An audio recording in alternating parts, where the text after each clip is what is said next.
Long ago, there lived a man who knew many secrets. He lived in Egypt's sacred city of Memphis, and he was a priest of the goddess Isis. He had spent 23 years down in the tombs and catacombs beneath the city. During his underground life, he had learned many spells and magic rituals. When he emerged from his long period of study, people soon understood that he was a master of the mysterious arts. His greatest trick was to ride on the back of crocodiles, using them as his personal ferry across the great River Nile. He was never short of work. People came to him when they had problems with money, love, health, family, or farming. He performed services for both the rich and the poor, and he asked clients to pay him for what they could. He himself became both wealthy and famous.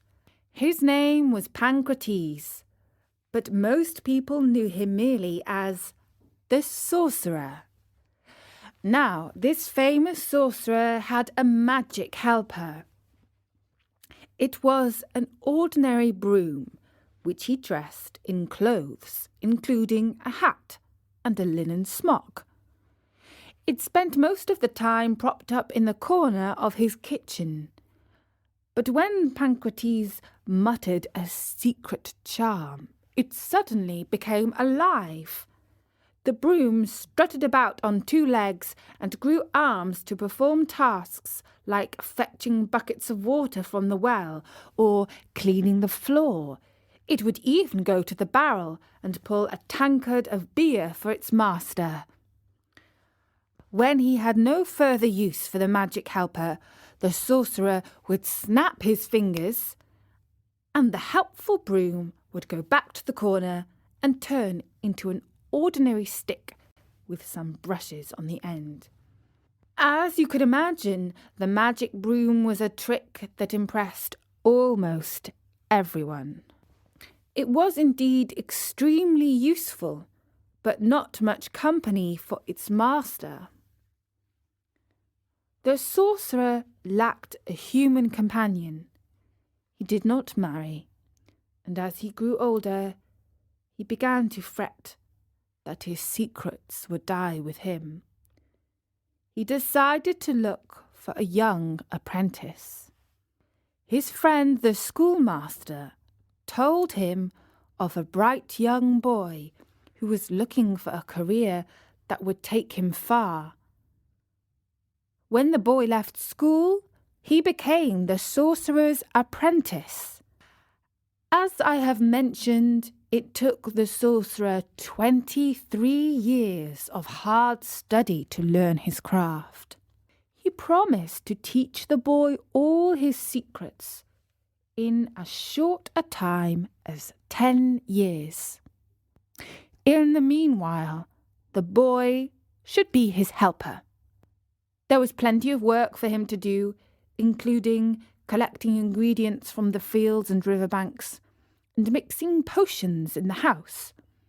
In this way he became familiar with many of the strange contents of magical preparations, including mouse droppings and spiders' eggs, poppy seeds, juniper berries, vinegar, and donkey's milk.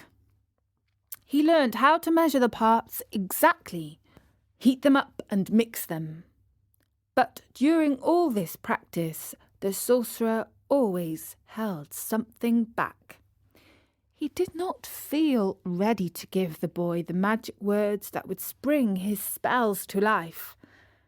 The actual spells, he promised, would be revealed in the 10th and final year of his apprenticeship. The boy was fascinated by his work and study, but he longed to learn to try out some magic for himself. Eventually, he came up with a plan. One night, instead of going to bed, he hid in a cupboard in the kitchen. He heard the sorcerer come in and speak to the broom. "Come now, broom, and stand to attention. Listen carefully to the tasks I mention. Your first job tonight is to clean the floor. But hold on a minute, for there's one more. I fancy a rest in a nice hot tub. Heat a bath while the floor you scrub. That's it for now, you've heard my spell. Hurry up and do it well."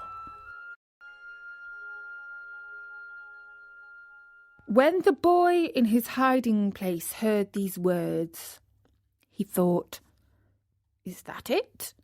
Is that all that he has been keeping from me?" He heard the broom working, sweeping up, fetching water and scrubbing the floor.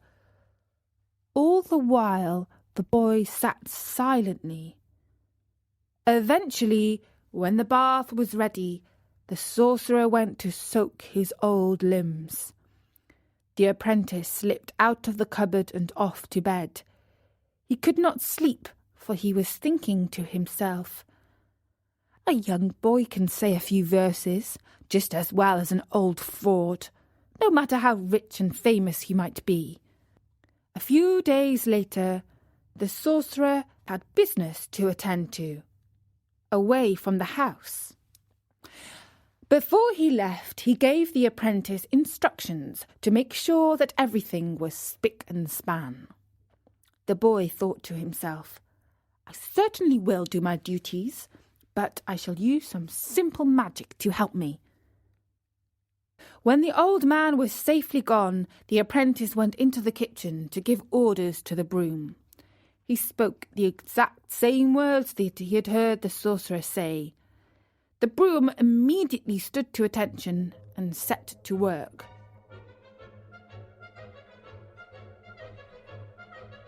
Soon it was marching around the house, fetching and heating water, filling the bath and scrubbing the floor. If anything, it worked even faster and harder than usual.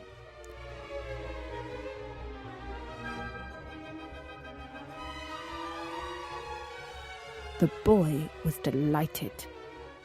"So, this is how it feels to be a sorcerer," he chuckled to himself.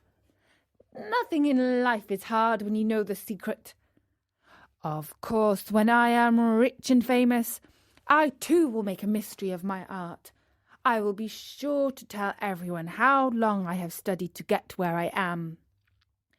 If everyone knew how easy it was to do magic, they would all be at it." He went to the bathroom to enjoy the tub that had been prepared for him by the broom.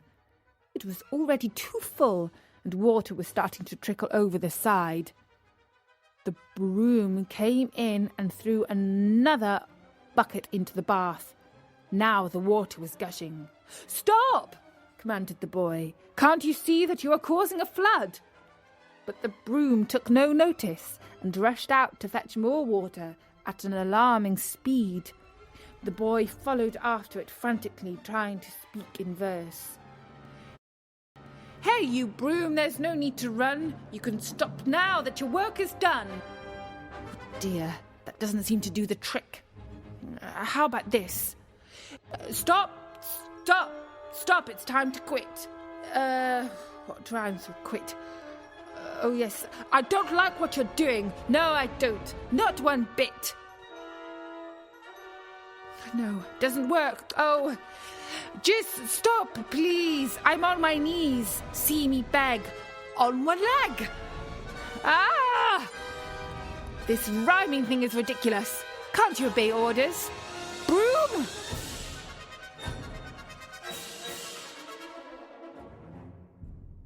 But the broom was already emptying water willy-nilly, not even bothering to aim for the bath. The flood was running down the stairs. The boy was more vexed than ever. "If you don't stop, I'll get an axe. That's what I'll do. You'll be sorry." The apprentice ran out to the shed to fetch the weapon. He came back and chased the broom around the house. He took several swipes at the disobedient stick, but missed. and instead smashed a vase and a precious statue of Isis. Eventually, he backed the broom into a corner of the living room and hewed it in two. "By Osiris, I'm glad for that," said the apprentice, mopping his brow with relief. But he spoke too soon, for the broom, instead of dying, split now into 2 new brooms and set about fetching water at twice the rate. All the boy could do was to use his own bucket and bail the flood out of the window. But however fast he worked, the 2 brooms worked faster. He stopped for a moment in despair to look at the broken statue, which was now floating in pieces. Oh, Isis! If only the master would come home and put a stop to this magical madness. He can be furious with me. He can sack me.